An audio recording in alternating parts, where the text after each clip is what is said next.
Hello, darlings. It's time for another episode of the Pulp, Raconteur and Otis Adelbert Klein's The Swordsman of Mars. I am your reader, Carmel. Welcome back to another chapter. Now, we just saw our hero escape from the slave pits. What will happen now? After a few moments of digging, Yerl grasped something and dragged it up out of the sand. It was a pole about 8 feet in length, one end of which was inserted in a cylinder 6 inches in diameter and 4 feet long. 3 pairs of straps were fastened to the cylinder, and a bit of stirrup-shaped metal projected from its lower end. At the opposite end of the pole was a cone-shaped cushion of reddish-brown resilient material.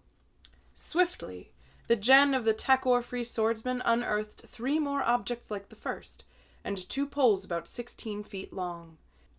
Then he dragged out 2 large metal water bottles and 2 boxes, to all of which carry straps were attached. Opening one of the boxes, Thorn discovered food, fire powder, and medical supplies. Among these was a bottle of jemble gum.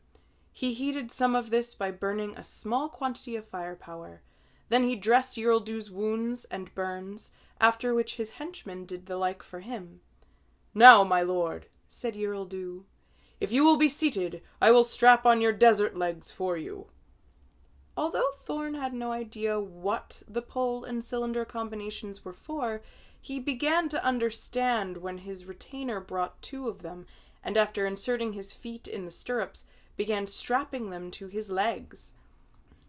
When they were properly fastened in place, he next strapped a box to the earthman's back, slung his javelins in the quiver, and hung his water bottle by a strap across his shoulders.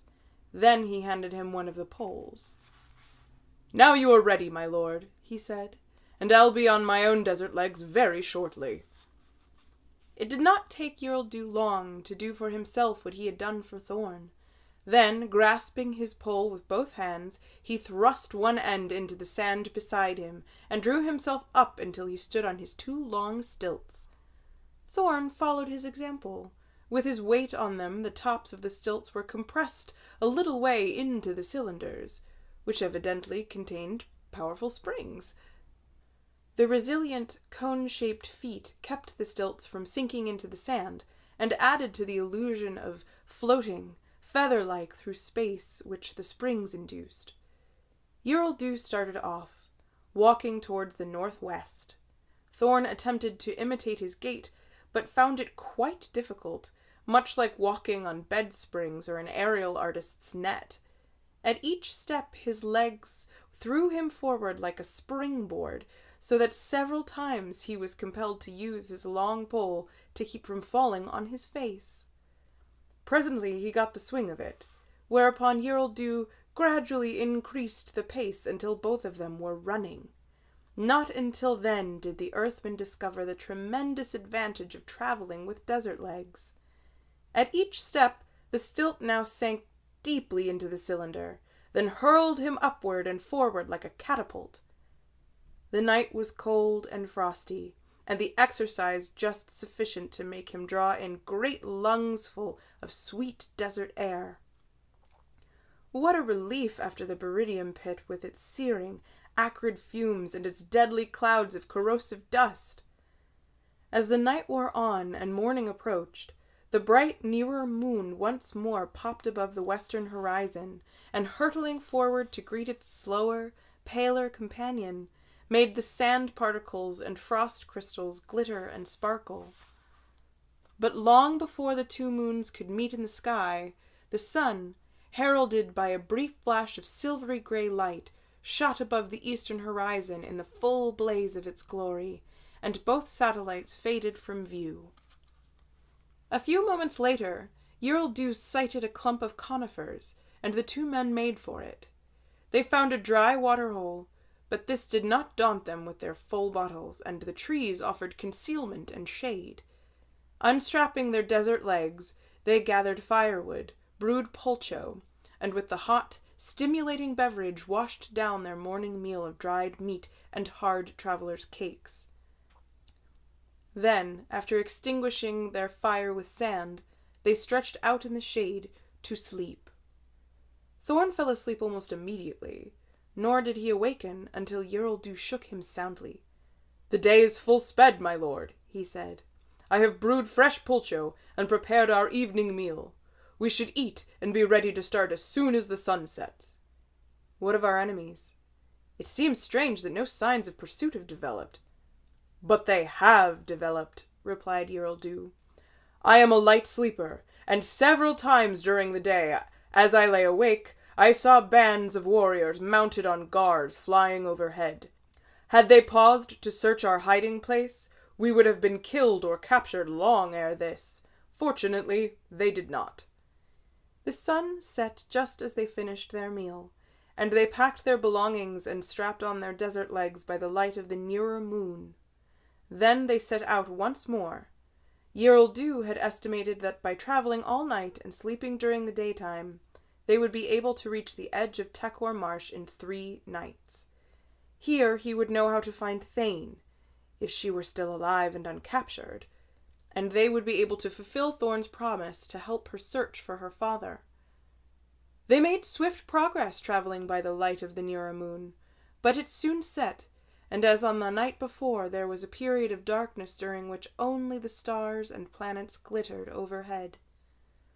This slowed them down considerably, as they were forced to proceed in the dark with extreme caution, and so, when the farther moon appeared above the eastern horizon, they welcomed it with joy, for it meant that they could set out once more at full speed.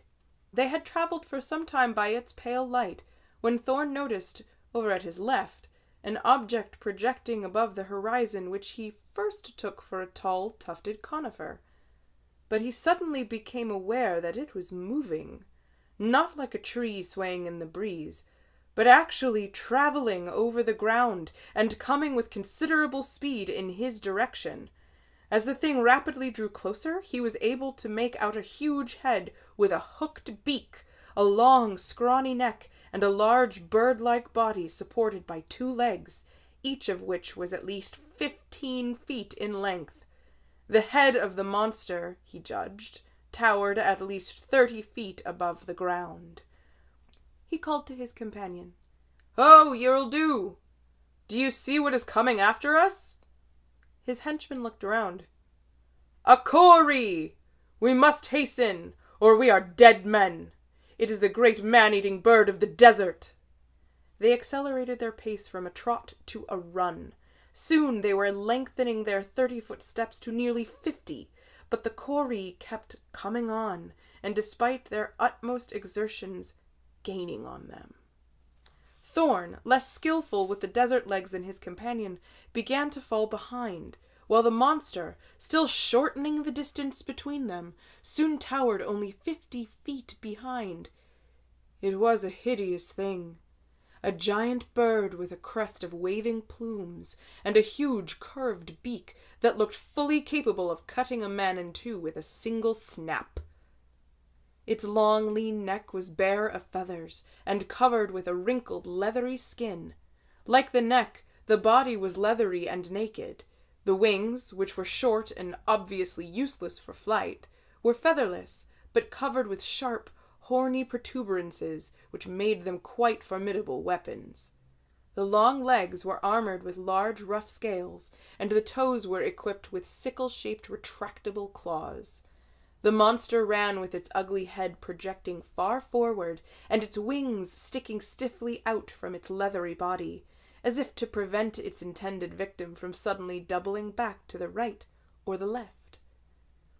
In the meantime, Yereldu, noticing that the Kori was likely to catch up with Thorn at any moment, dropped back beside him. "We must separate," Yereldu told him. "The bird will follow one of us. The other must then turn and follow it, hurling as many javelins into it as possible." They separated, and the bird followed Thorn. Yereldu instantly turned and pursued it. His first throw struck just behind the left wing, but despite his great strength and skill at hurling a javelin, he was only able to drive it through the tough skin for a little way.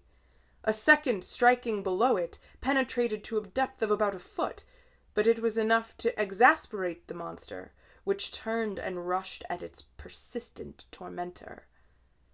Thorn now turned and hurled a javelin. Striking at the point where the right leg joined the body, it only penetrated deeply enough for the barb to hold. He tried a second cast, this time throwing with all his might. The javelin passed clear over the body of the bird and struck into the back of its neck. Like the first, however, it only sank in up to the first barb, and therefore did not do much damage. It was enough, however, to make the monster turn and charge him. Instantly, the earthman shot out right angles to the course he had been following. But he made the mistake of watching the bird without looking at the ground before him, and ran straight into a tangle of desert sand flowers. First one stilt, then the other caught in the snarl of tough vines, and he plunged, face downward, into the sand about 20 feet beyond. He managed to retain his grip on the long pole he carried, although it had been split when he fell, and now, after turning on his back, attempted to raise himself on his desert legs once more. But he was not quick enough. Already the Coree towered above him, its huge beak distended for the kill. What will become of our hero? Will the giant bird monster eat him? Find out next time on The Swordsman of Mars by Otis Adelbert Klein.